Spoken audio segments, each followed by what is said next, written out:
الحمد لله رب العالمين، والصلاة والسلام على نبينا محمد وعلى آله وصحبه أجمعين.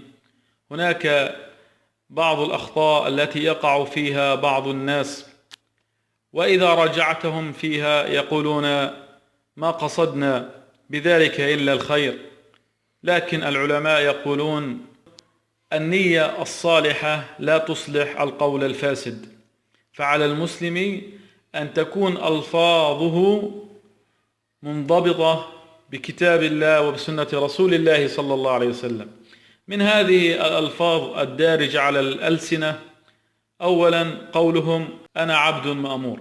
هذه كلمة خاطئة، لأننا كلنا عبيد لله سبحانه وتعالى، وهي توحي أن قائلها ليس عليه أي ذنب إذا أمره رئيسه فعل ما يغضب الله عز وجل، والحقيقة غير ذلك، فكل إنسان مسؤول عن أفعاله مسؤولية كاملة.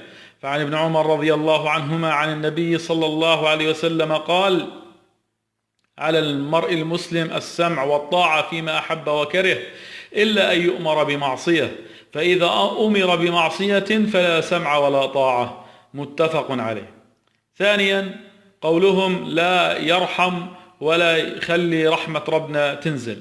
هذه الكلمة لا ينبغي لنا أن نقولها على الإطلاق، فالله سبحانه وتعالى لا يؤوده شيء ولا ينازعه في سلطانه منازع.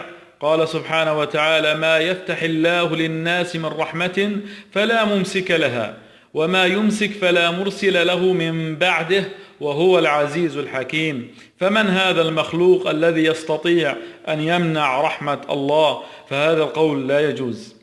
ثالثا قولهم رزق الهبل على المجانين، أو يعطي الفول للي ما عنده اسنان.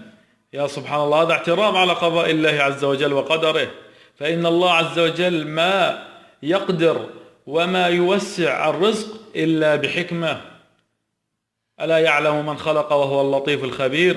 الرازق هو الله عز وجل، ولا أحد يملك لنفسه ولا لغيره رزقا ولا نفعا ولا موتا ولا حياة ولا نشورا. قال الله تعالى: إن الله هو الرزاق ذو القوة المتين.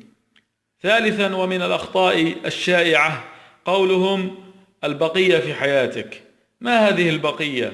لا حول ولا قوة إلا بالله. هل يموت الإنسان قبل انقضاء أجله؟ لكل أجل كتاب.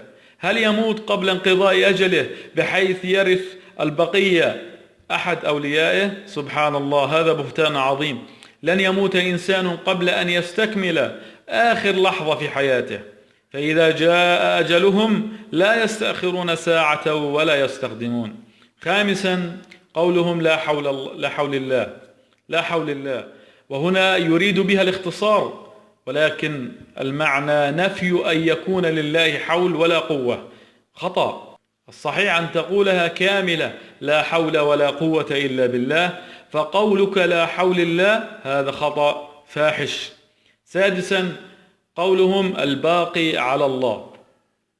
هذه الكلمة دائما ما تتردد على لسان الأطباء والناس ومن أنجز عملا، وهي مذمومة شرعا وفيها قلة أدب مع الله عز وجل، والأحرى أن يقال أديت ما علي والتوفيق من الله. أديت ما علي والتوفيق من الله أو بيد الله. سابعا شاء القدر. القدر أمر معنوي، والله هو الذي يشاء سبحانه وتعالى، وما تشاءون إلا أن يشاء الله رب العالمين. ثامنا فلان شكله غلط. هذا خطأ. روي أن رجلا كان يستهزئ على آخر فقال له: أتعيب النقش أم على النقاش؟ يعني خطأ كبير يا أخوة. قال تعالى في حسن خلق الإنسان: لقد خلقنا الإنسان في أحسن تقويم. فلا يصح التسخط أو السخرية على خلق الله تعالى. ومن الأخطاء تاسعا عندما يقولون الله يلعن الساعة السوداء أو اليوم الأغبر أو الساعة النحس اللي شفتك فيها. طبعا اللعن يا أحباتي في الله هو الطرد من رحمة الله. في الصحيح عن أبي هريرة رضي الله عنه عن النبي صلى الله عليه وسلم قال: قال الله عز وجل: يؤذيني ابن آدم يسب الدهر وأنا الدهر أقلب الليل والنهار. وفي رواية أخرى: لا تسب الدهر فإن الله هو الدهر. فالمؤمن ليس باللعان ولا الطعان ولا الفاحش ولا البذيء. ولتعلموا أحبتي في الله أن الساعات والأيام لا تؤثر. يعني بعض الناس يتشاءمون في يوم معين أو في شهر معين كشهر صفر، ويستدلون بحديث: من بشرني بخروج صفر بشرته بدخول الجنة، وحديث: يكون موت في صفر. هذا خطأ فاحش أحبتي في الله، وهذه أحاديث موضوعة لا تصح عن النبي صلى الله عليه وسلم. نسأل الله عز وجل أن يقوم ألسنتنا وأن يهدينا إلى سواء السبيل، اللهم آمين. وصلى الله وسلم على نبينا محمد. اللهم صل على محمد يا رب صل عليه وسلم. اللهم صل على محمد يا رب صل عليه وسلم.